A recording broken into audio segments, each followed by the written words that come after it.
حسب مصادر برا 18 وفي البيت الاتحادي، وبناء على أحداث خسارة الهلال اليوم اجتمعت إدارة الاتحاد مع أيضا اللجنة الفنية، وكان القرار اللي نتج عن الاجتماع وبناء على الأداء الفني للفريق بمباراة الأمس أمام الهلال والأخطاء الفنية التي وقع فيها المدرب الفرنسي لوران بلان، وأيضا حديثه في المؤتمر الصحفي. كل هذه التفاصيل دعت الجميع للوصول إلى قرار بإعطاء المدرب فرصة أخرى للتقييم إلى ما بعد الجولة السادسة، يعني نتكلم عن مباراة الاتحاد والأخدود، مع وجود الخيار البديل موجود. هذا إذا ما كان طبعا التقييم يتجه للإقالة، فإن الخيار الآخر موجود بالنسبة للاتحاديين. وبما أن نتكلم عن موضوع المدربين وأيضا في اتجاه مشابه اللي هو طبعا نتكلم عن المدربين، وحسب مصادر برا 18 يتجه المدرب الأرجنتيني السابق لنادي الاتحاد مارسيلو غاياردو بتقديم شكوى على نادي الاتحاد بخصوص عدم تسلمه للدفعة الأولى من الشرط الجزائي اللي مقر كان في العقد، واللي اتفق طبعا الطرفان على دفعه بجدولة معينة.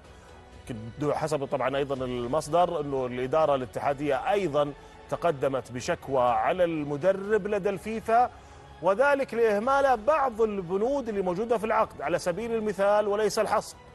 مثلا السفر بدون إذن، وهذا حصل، أو مثلا عدم تدريب اللاعبين، وهذا أيضا حصل، وهي ما تجعل في وجهة نظر إدارة الاتحاد هذه التصرفات إخلالا ببنود العقد. خليني من هذا الموضوع تحديدا قبل ما أول شيء مساء عليكم بالخير. أنا أعلق على هذا الخبر أنه كارثة. أي واحد فيهم؟ خبر إقالة بلان.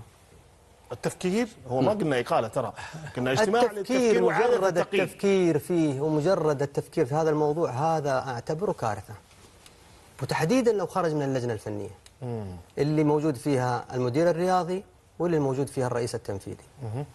يعني اليوم أنا أتحدث عن 4 جولات في الدوري، حقق 9 نقاط بصعوبة بمشاكل فنية، مو مشكلة. أنا لسه في البداية، ما يتم الحكم بهذا الشكل، ما يتم الحكم على المدربين بهذا الشكل. هذا رقم 1.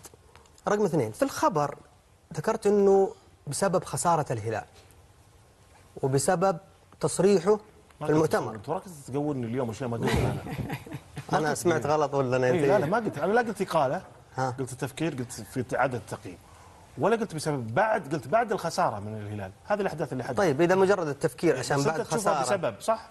ممكن يكون بسبب، وهذا أنا أعتبره يعني أكبر سبب، يعني خليهم يفكروا. طيب قول أنت ليش تبغى تحطني في الموضوع؟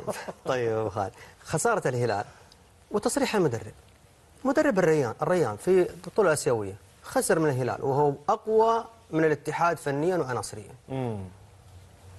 خرج بعد المباراة وهو خسران، أشاد بالهلال، واليوم الريان بالمناسبة خسران من الوكرة.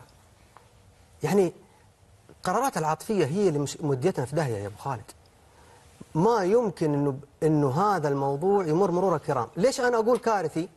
لأن أنا أربطه بتصريح الأستاذ مشاري الإبراهيم اللي أجري في حوار سابق، اللي قال إحنا من أهم الملاحظات اللي وجدناها ما قبل الاستحواذ عدم الاستقرار الإداري وعدم الاستقرار الفني، وهذه من المشاكل اللي تمر على اللاعبين، والمدارس الفنية تختلف وبالتالي المستويات تدنى. طيب إذا كان هذا التفكير، مجرد التفكير، صدر من اللجنة الفنية، فهذه كارثة. لا يمكن أن أقيم لوران بلان على 4 جولات.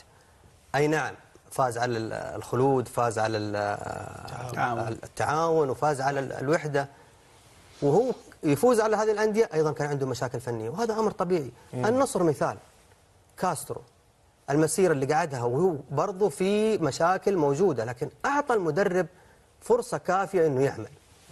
أمر آخر، الشكوى اللي طبعا عفوا لوران بلان، يمكن الجميع يقول لك لا هو ما عنده مسيرة تدريبية. لا، مدرب في أندية كبيرة، تكلم عن بوردو، تكلم عن باريس سان جيرمان، تكلم عن ليون، تكلم عن الريان القطري. وترى بالمناسبة ما كان عاطل، يعني مستمر. يمكن كان فترة تقريبا قبل التعاقد على الاتحاد كان بدون نادي. طيب أبجي في موضوع مارسيلو جاياردو والشكوى. يمكن أبو سعيد نستفيد من وجوده. الشكوى تبع مارسيلو جاياردو هي على تأخر الدفعة الأولى من المخالصة. صحيح. صحيح؟ طيب إذا كان تمت مخالصة وجدولة كيف تم شكوى على أنه المدرب سافر بدون إذن والمدرب ما يجري تمارين؟ في شيء سبق شيء، في خطوة سبقت خطوة. السفر بدون إذن، عدم تدريب اللاعبين، هذه سبقت إيش؟ المخالصة. ما وصلت لخطوة المخالصة إلا أنت أجريت إجراءاتك اللي هنا انتهى أنت أي دور لك هنا، ما لك حق تشتكي. ليه ما لك حق؟ لأنه في أي عمل إداري عندك تنبيه وعندك إنذار، ثم بعد ذلك إجراءك الإداري اللي هو العقوبة. إما الحسم، إما إنهاء العقد بسبب مشروع اللي هو المخالفات اللي ارتكبتها. حلو.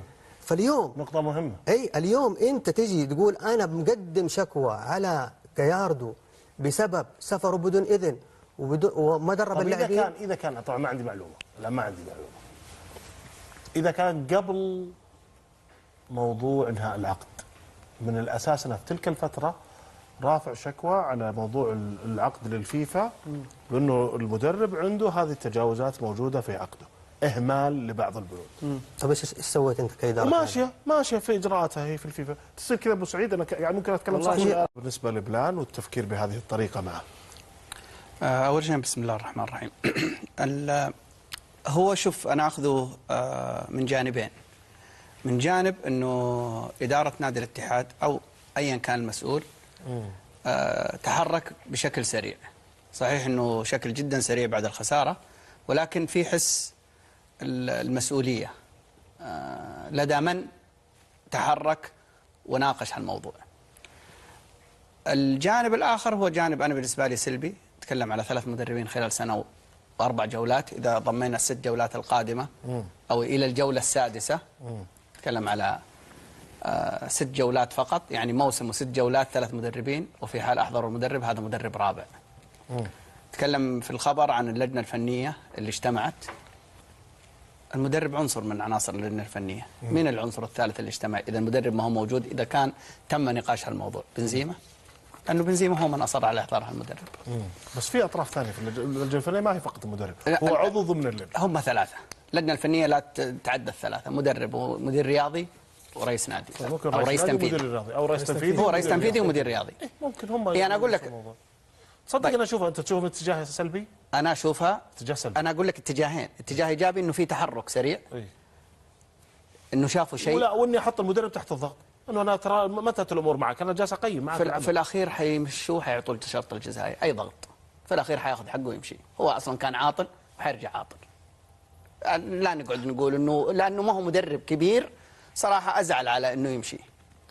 بلان ليش عنده بطولات مع في الدوري الفرنسي حققها في ارجع لمسيرة المدرب. أنا أرجع وأقول لك هذه مشكلتنا، نختار المدربين ونختار الكفاءات الغير جيدة ونزعل من النتائج، وبعدين نروح نتحرك في اتجاه مخالف ونقول لك ليش ما نجح وليش ما نجح. أنت اختياراتك من الأساس خطأ. يعني الآن الاتحاديين بصراحة يعني إذا شافوا بكرة بيولي مع نادي النصر يحقق نتائج جيدة، بيعضون أصابع الندم إنه ما مشيوا مع رئيسهم السابق إنه بإحضار المدرب بيولي، لأنه كان هو المدرب اللي تم الاتفاق معه في فترة المهندس لؤي ناظر. فاللي قاعد يحصل في الاتحاد شيء غريب صراحة. أرجع أقول ترى من المعيب إنه شركات تدار بالشكل هذا للأسف.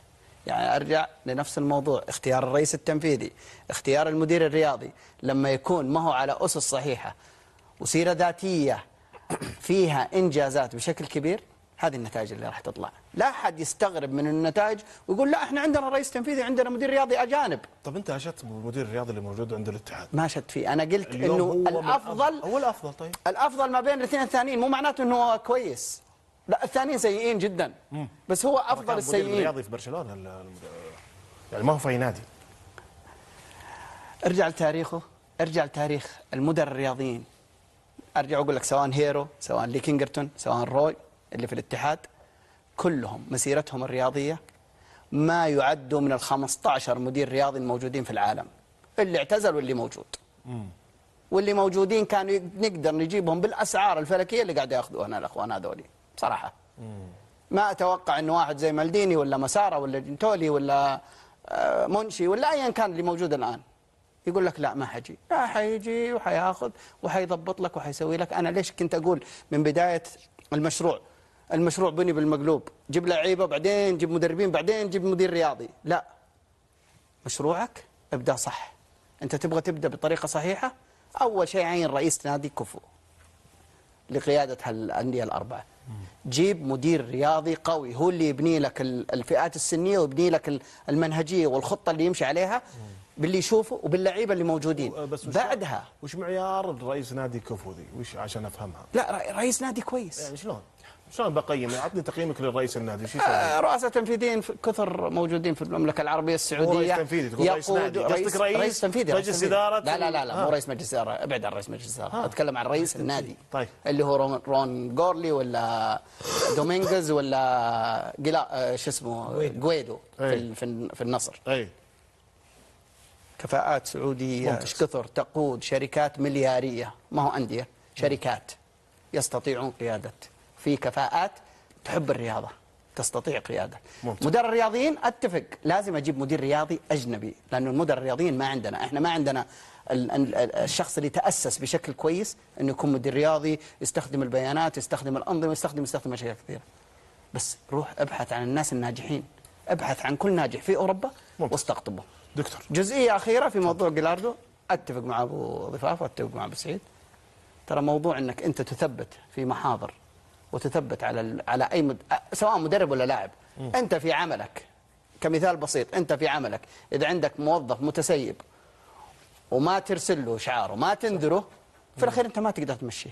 حيجي يقول لك على اي اساس يشتكيك ويكسب القضيه. لكن انت لما تكون مرسل له مره ومرتين وثلاثه وقايل له انك انت قصرت في عملك، قصرت في الاخلال، هو على اطلاع على هذا الموضوع.